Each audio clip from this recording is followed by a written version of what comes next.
So hello, good morning Philippines, good morning Bohol. So kagahapon ni siya nga ganap mga daig mga dong no kay Father's Day man lagi mo to nga naka-decide mi nga musadyo mig mata sa kumbana.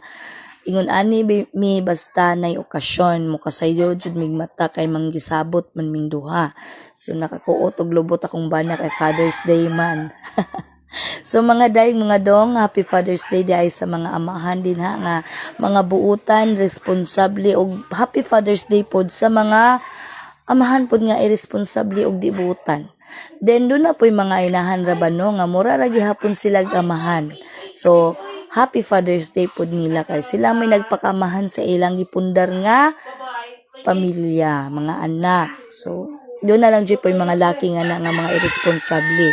So sa akong part mga daig mga dong ha, bless ra pud ko mga daig mga dong no kay nakatunong pud ko bana nga buutan, responsable bisan sahay na apoy pagka ambot na lang na apoy pagka ingon ana pod. Badlungon pud sahay. So dili man jud na nato kalikayan nga naapoy away-away ang pamilya. So bless ra pud ko mga daig mga dong kay nakatunong kog ingon ana. Wa pud mi pasagdai sa among mga needs og wants diri sa among panimalay. So na kanihong anak mga daig mga dong nag-andam na ni siya sa iyahang gamit para dadon niya sa iyahang pag-school karong June 29.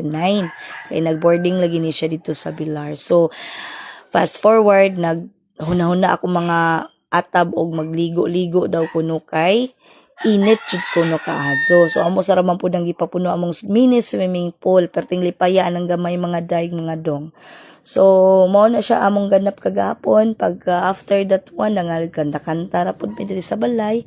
So akong banahing dong og sabungan kay mao jud na iya lipay jud na siya basta moadtog buwangan. So ako naman po nang gipasagdaan kay iya man pong adlaw, di ba?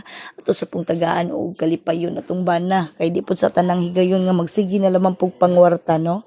So mao to mga day, thank you for watching.